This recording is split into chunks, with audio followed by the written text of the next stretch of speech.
Olá, meus alunos, tudo bom com vocês? Professor Felipe, para quem não me conhece, e hoje nossa aula será maravilhosa. Mas antes eu quero que você vá aqui, ó, nas nossas redes sociais do EducaPé e siga a gente no Instagram, no YouTube, porque aí você fica ligado, sabe das aulas, sabe dos dias das exibições, toda a programação completa. Então vai lá no Facebook, no YouTube e aí no Instagram também do nosso EducaPé, tá bom? Forte abraço. Primeiramente, dizer a vocês, a todos que estão assistindo, não esqueça, uso de máscara, tá certo? Né? Lavar sempre as mãos e, sem dúvida, distanciamento social. A pandemia ainda não acabou. Vem comigo para a tela para a gente aprender hoje sobre Idade Moderna, né? Como é que aconteceu nessa aula linda que eu preparei para você. E aí, o que é esse momento de transição, né, da Idade Moderna? Né? Como é que começou, o que é? Então, primeiro, a Idade Moderna ela vai começar com o fim do Império Romano lá no Oriente, em 1453, e depois, né, dando início às monarquias europeias, né? Terceiro, recuperação demográfica e econômica, né? Vocês sabem que lá atrás a Idade Média teve uma pandemia da peste bubônica, né? As navegações marítimas e a reforma protestante. Então, esses são o ciclo, né, da Idade Moderna, tá certo? Que vai dar início aos ciclos dos acontecimentos que vão gerar a Idade Moderna.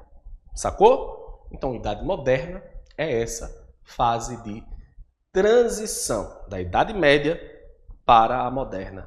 Primeiro ponto, 1453, quando acaba o Império Romano lá no Oriente. Não é fácil? Segundo ponto, é quando dá início a monarquia, né? O Estado absolutista, ou seja, a figura central de um rei em toda a sociedade europeia. Terceiro ponto, para quem ainda não sacou, é quando há a reforma protestante e, consequentemente, as grandes navegações marítimas. Beleza? Inclusive, a gente vai chegar lá já já. Vem comigo para outra tela, né? Vamos para a Idade Moderna. O conceito, olha aí que imagem bonita, né? Você está vendo a bandeira de Portugal, nosso pátria-mãe. Então, o surgimento da Idade Moderna vai ser lá no século XV, né, ao XVIII. Vamos ter grandes revoluções sociais e novo modelo econômico, tá bom? Então, o surgimento, como você já viu no anterior, como eu mostrei, né? E agora, esses modelos de revoluções sociais. Primeiro, Idade Moderna, você vai ver ano que vem ainda, ano que vem, você vai ver comigo no próximo ano, será o conceito de Idade Moderna, os iluministas, etc. Mas a gente só está vendo a fase de transição, tá bom? Por isso que a gente não vai adentrar tanto nessas revoluções sociais. Mas a gente vai ter iluminismo lá na frente, Revolução Francesa, tudo isso na Idade Moderna. Coisa que agora a gente não vai ver, a gente só está vendo o conceito. Ok?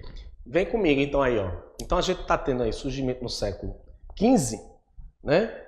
E o novo modelo econômico. Que modelo econômico é esse? É o mercantilista, meu povo, né? Esse modelo mercantilista vai ser nada mais, nada menos que um modelo que vai instaurar o comércio, né? Que comércio é esse, professor? É o comércio que vão surgir em torno das grandes cidades europeias quando há a migração da Idade Média, né? Que é o fim do feudalismo. Essas pessoas elas vão começar a sair dos feudos e ir para as cidades, que é em torno da cidade, do castelo, do dono do seu feudal.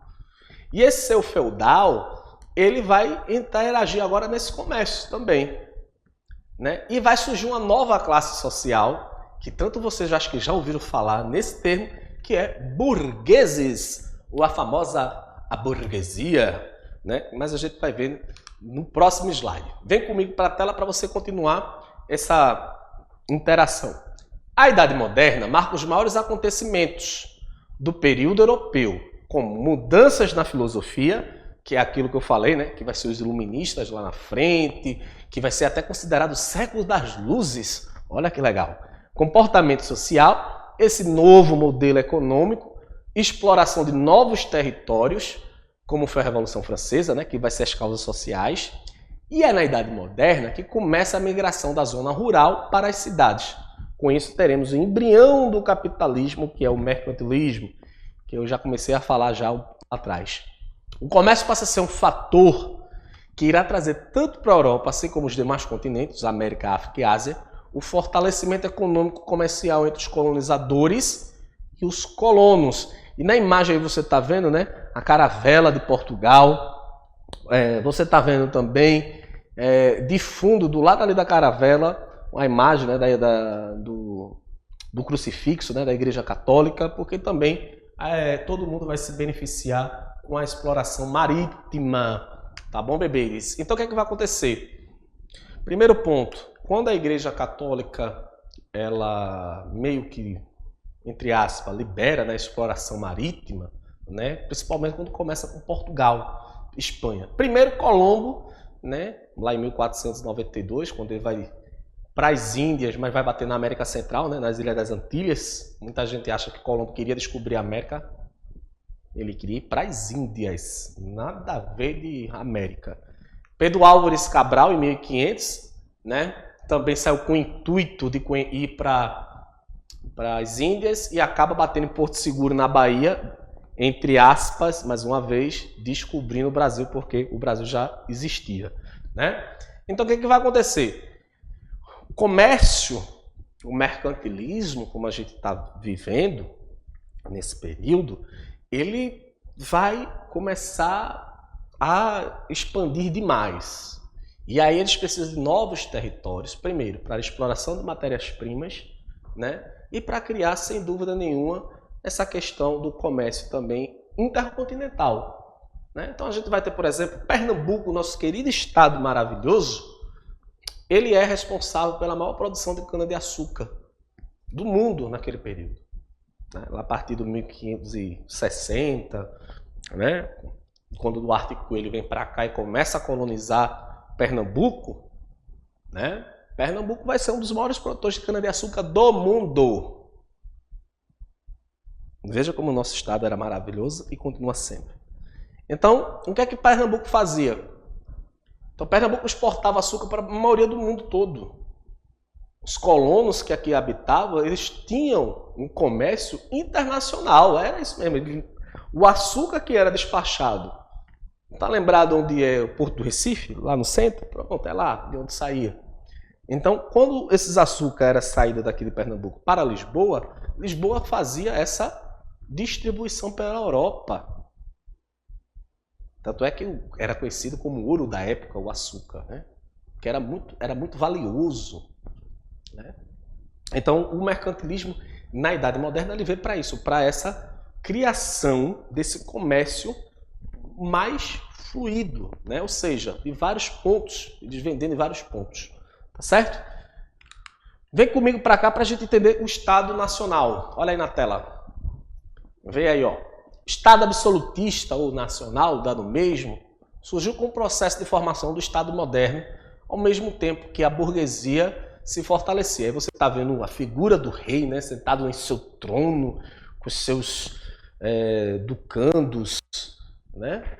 E aí, durante a Idade Média, os nobres detinham maior poder do que o rei. Por quê? Porque, tipo, eram os senhores feudais, né, que tinham seus castelos e suas terras, e o rei era uma figura simbólica, né? O soberano era apenas mais um entre os nobres que detinham a busca do equilíbrio entre a nobreza e seu próprio espaço, certo? Durante a transição do feudalismo para o capitalismo, né, mas entenda aí mercantilismo, né, que o capitalismo ainda vai demorar a chegar, houve uma seção econômica da burguesia e do mercantilismo, que é aquilo que eu falei, né?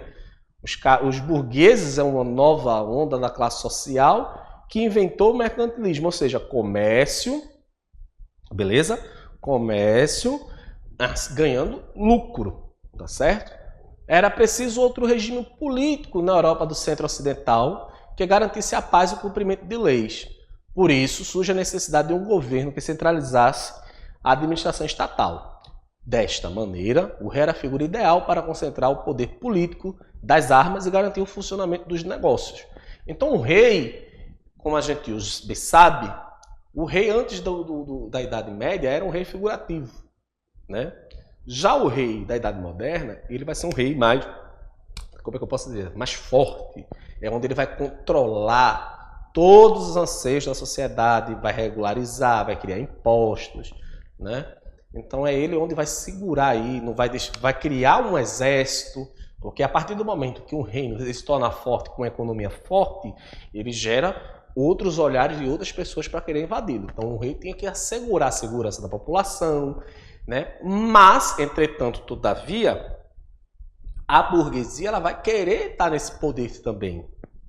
Saca? Por quê? Porque é ela que está movimentando economicamente esse reino. Porque foi ela, a burguesia, que começou essa história do comércio.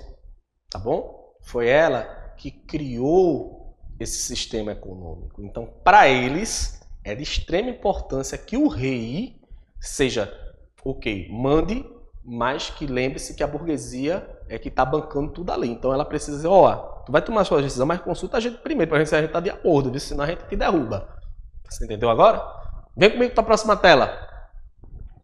Então, como é que funcionava o rei? Aí você está vendo os dois reis, dá uma figura dos reis aí, o rei e a rainha.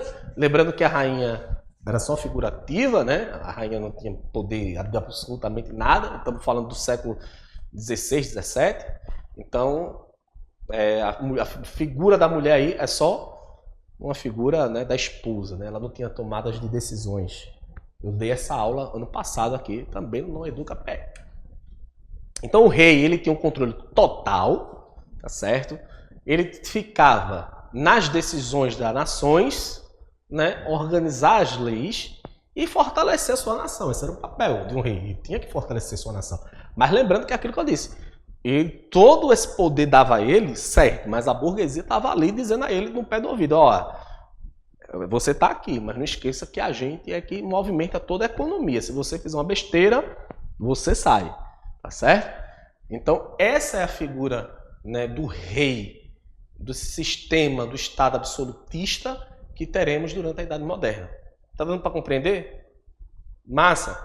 Mas a gente vai ainda se desenrolar. Vem comigo para outra tela, que é justamente essa questão do comércio que eu estou falando.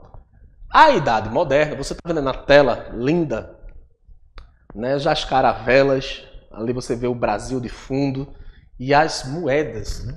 É o sistema capitalista ganhando força.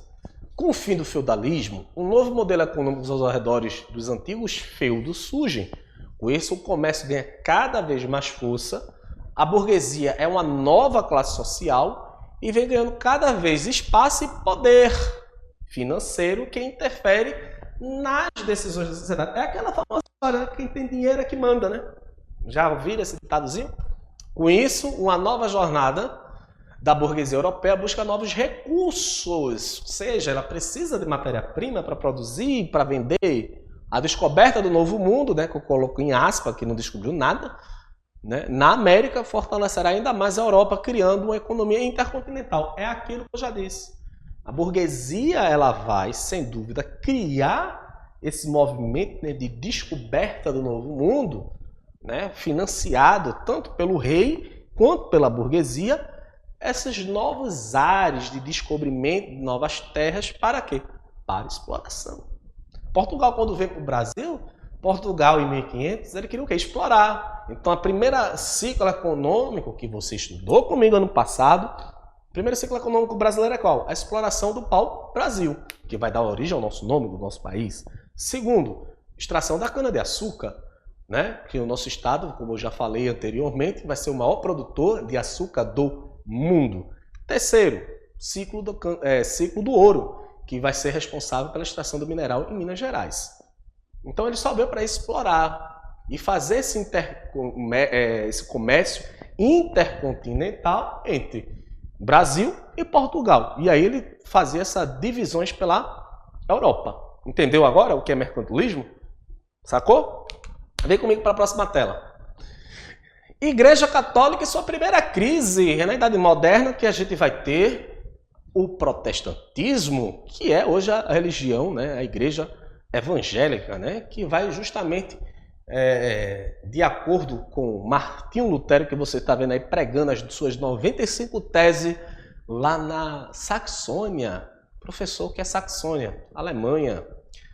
A forte liderança da Igreja Católica, através do seu clero, tinha como objetivo o fortalecimento do cristianismo. Então, obviamente, quando há essa crise de Martinho Lutero lá na Europa, o que a Igreja contrapartida fez? Ela colonizou toda a América, né? Então, a América, tanto espanhola quanto portuguesa, qual era a religião oficial? Católica, né? Então, a liderança do fortalecimento do cristianismo, a expansão de suas práticas, porém suas imposições restritivas, cobrança de indulgência, fez com que a Alemanha, no caso a Saxônia, né, na época, despertasse de forma de protesto, por isso o termo protestante, que é evangélico, contra as práticas abusivas da igreja. E aí Martinho Lutero, como vocês estão vendo na imagem, é um dos primeiros líderes da igreja a se voltar contra o clero, ou seja, ele não concordava. Quem quiser depois assistir no próprio YouTube, tem disponível aí o filme de Martinho Lutero, completo, né? Que é a partir de 1517 que ele faz a sua primeira reforma protestante. E no filme de Martinho Lutero, a gente vê as práticas de indulgência. Professor, o que é prática de indulgência? É você vender a sua fé e com isso você receber meio que o perdão divino para poder ter sua divindade e seu pecado aceito, e aí você não vai para o inferno. Era isso que acontecia. Então, por exemplo, o que a Igreja Católica fazia em 1517 que deixou Lutero entristecido? Sei lá, tem uma parte do filme que é bem interessante, galera, que tipo, a galera ia lá para Roma, né, depositava algumas moedas, subia de joelho, né, ajoelhado, e depois, quando chegava lá em cima, os pecados tinham acabado. Mas Lutero, isso está errado. Né? Tá errado. Outra coisa também era a democratização da Bíblia. Foi Martinho Lutero que traduziu a primeira Bíblia do latim para o alemão, né? E dando acesso ao povo ter o direito à leitura da Bíblia. Porque tipo, a Bíblia era restrita à igreja.